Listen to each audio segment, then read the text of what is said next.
Shalom dan selamat pagi jemaat-jemaat yang dikasihi Tuhan. Salam excellence. Apa kabar semua? Semoga semua kita dalam keadaan yang sehat sejahtera dimanapun kita berada saat ini. Hari ini adalah hari di mana kita sebagai umat-umat Kristen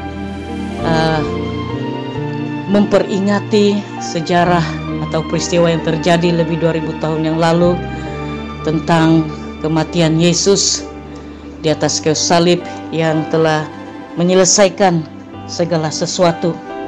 Dan hal ini mengingatkan kepada kita bahwa sekalipun kita tidak dapat beribadah seperti mana biasanya kita beribadah bersama di gereja, namun mengingatkan kita bahwa dimanapun kita berada, Tuhan menyertai kita. Tuhan berada bersama-sama dengan kita, karena janjinya, ketahuilah aku menyertai kamu sampai kesudahan zaman.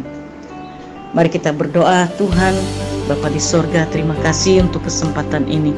Kami tahu Tuhan bahwa hari ini kami akan memperingati sejarah ataupun peristiwa yang telah terjadi lebih 2000 tahun yang lalu, bagaimana Engkau telah datang ke dunia, yang mana Engkau telah menanggung segala dosa kami, memikul di atas tubuhmu sendiri, di dalam tubuhmu sendiri, sehinggalah Engkau menyerahkan nyawamu, Engkau mati, dan bahkan sebelum itu Engkau berkata telah selesai. Dan hal ini memberikan kami berita baik yang tidak akan pernah dapat diberikan oleh siapapun juga. Marilah Tuhan, dalam perkongsian firman Tuhan pada hari ini kami akan dikuatkan dan disegarkan di dalam kami terus menerus menghadapi hal-hal yang terjadi di dunia ini. Dalam nama Yesus Kristus kami sudah berdoa. Haleluya, amin. Nah, hal yang pertama yang timbul dalam hati dan pikiran saya sebelum saya mengutarakan hal itu kepada Tuhan, yaitu bagaimana kiranya Tuhan ibadah Jumat Agung, ibadah Paskah kami pada tahun ini tanpa ibadah bersama di gedung gereja. Tetapi hal ini telah dijawab oleh Tuhan kepada saya bahwa selama bertahun-tahun jemaat sudah diajar, sudah diberi pencerahan dan hal-hal apa yang terjadi pada hari Jumat Agung mengenai Kristus Yesus dan sebagainya, dan pastilah jemaat sudah tahu apa yang sudah terjadi sepanjang peristiwa ini. Nah, bagaimanapun juga hal yang pertama yang memberikan penghiburan kepada saya adalah bahwa sekalipun kita tidak dapat beribadah bersama-sama, tetapi Paskah untuk tahun ini memberikan makna yang lebih dalam, di mana kita masing-masing keluarga dapat beribadah secara khusus kepada Tuhan. Bagaimana Tuhan mempersiapkan bangsa Israel keluar daripada Mesir, daripada perhambaan, daripada apa yang mereka deritai selama lebih kurang 430 tahun.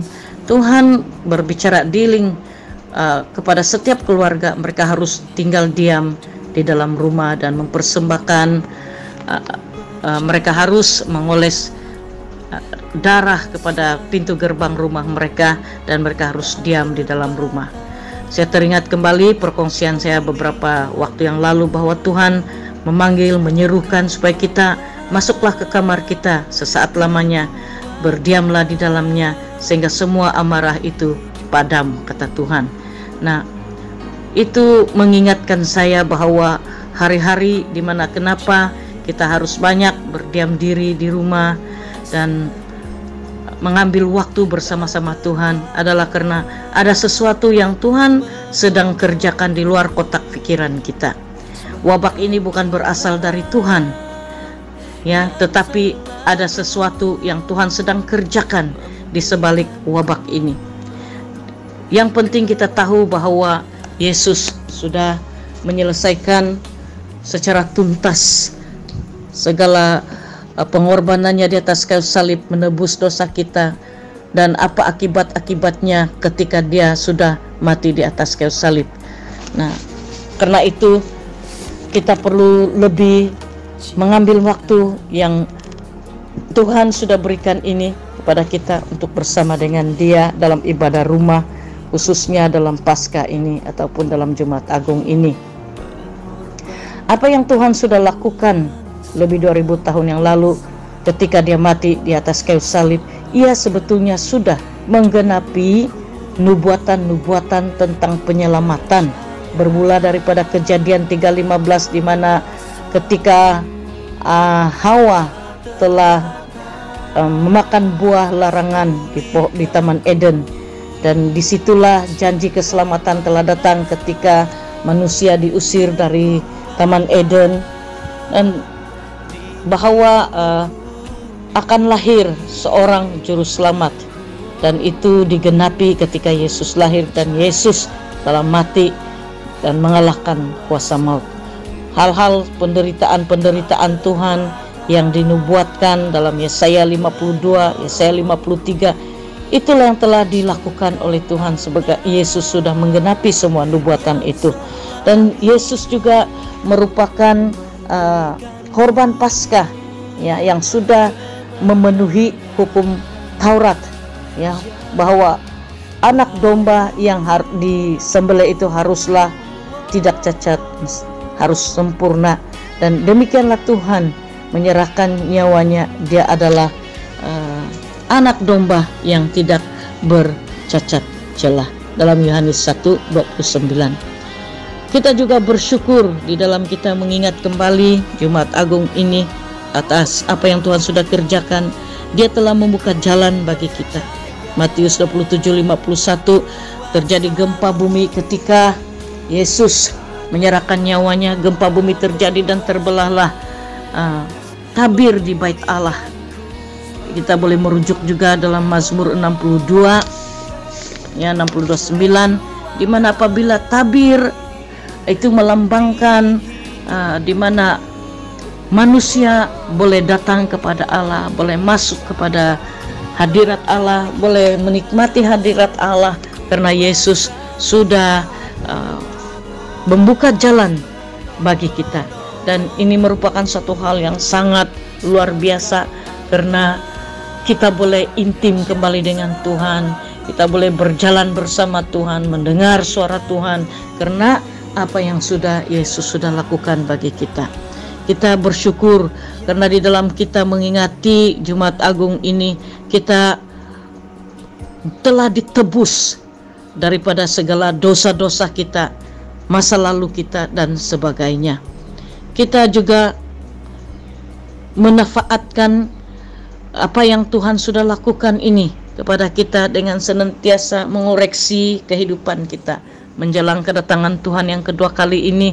Marilah kita senantiasa memperhatikan apa hal-hal yang perlu saya tinggalkan dan hal yang perlu saya kejar untuk membuat anjakan rohani dan semakin menyenangkan hati Tuhan. Kita bersyukur bahwa penebusan Allah itu sempurna untuk kita. Dalam Ibrani 1:3 boleh dirujuk bersama nanti di rumah, setelah firman Tuhan ini. Bacalah, ya. Yesus sudah menyelesaikan proses penebusan dosa, dan kita tidak ada alasan lagi yang kita tidak diampuni, kita orang yang tidak layak dan sebagainya. Yang penting kita menghidupi pengampunan Allah itu. Setiap kali kita berdosa, sedarakan tindakan-tindakan yang tidak baik dan tidak benar, datanglah kepada Tuhan untuk minta pengampunan. Saudara, apa yang Yesus sudah lakukan, peristiwa yang kita ingati pada hari ini adalah ada jalan keselamatan yang pasti. Yohanes 14 ayat 6, akulah jalan dan kebenaran dan kehidupan. Bahwa ada jalan pertobatan, masalah dosa sudah diselesaikan, dan bahkan Yesus memberikan kepada kita wibawa atas iblis dan roh-roh jahat ketika ia mengalahkan maut, ketika ia berkata, hai maut, di manakah sengatmu? Ketika ia melucutkan segala pemerintah-pemerintah, penguasa, ya, semua itu haruslah menjadi kekuatan bagi kita.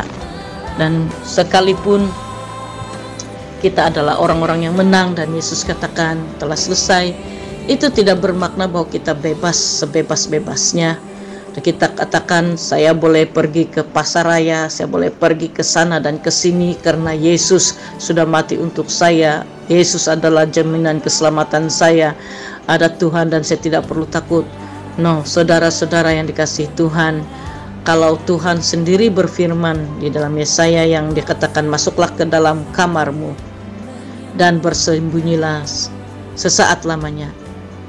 Itu adalah perintah Tuhan. Dan secara tidak langsung melalui kerajaan kita diperintahkan untuk berdiam di rumah, stay at home, supaya kita boleh selamat. Maka kita harus taat, dan di dalam kita berkurung di rumah, itulah kesempatan kita untuk terus bersekutu dengan Tuhan, karena jalan sudah terbuka bagi kita.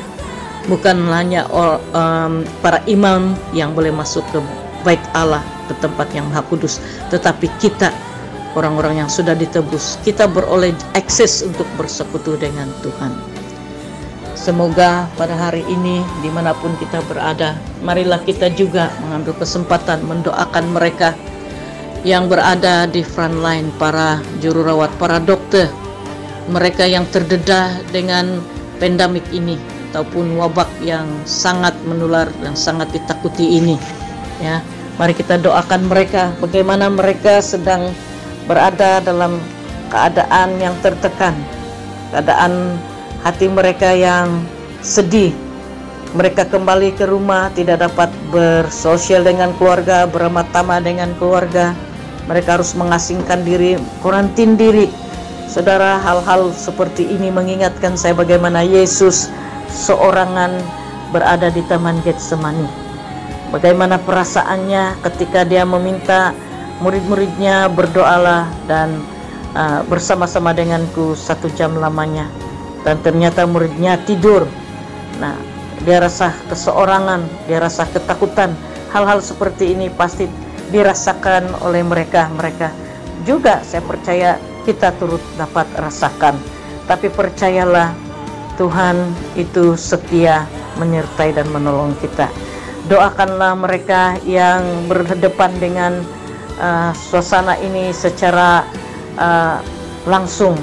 Kalau kita disuruh berdiam di rumah, mereka pula berdepan dengan masalah-masalah yang tidak dapat dikawal oleh rakyat, tetapi hanya orang tertentu.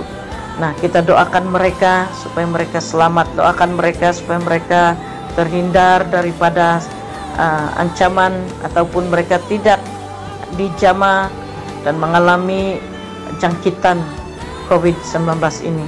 Sebaliknya, supaya rangkaian COVID-19 ini akan segera dapat diputuskan. Kita tahu kita akan terus berdepan dengan berbagai hal dalam dunia ini, tetapi ingatlah bahwa Tuhan Yesus sudah menang dan kita perlu hidupi kemenangan itu sesuai dengan firman Tuhan. Terpujilah Tuhan, Tuhan memberkati. Kiranya Tuhan Allah sumber damai sejahtera akan memberikan penghiburan kepada para jemaat dimanapun mereka berada saat ini. Tuhan, yang lemah Engkau kuatkan, yang sakit Engkau sembuhkan, yang berduka Engkau hiburkan. Dan Tuhan, kami berdoa secara khusus saat ini, biarlah hati kami akan dapat menghayati dan menghidupi apa yang Tuhan sudah janjikan dan Tuhan garis bawahi kepada kami, untuk kami setia melakukannya. Terpujilah Tuhan, dalam nama Yesus Kristus kami berdoa. Amin.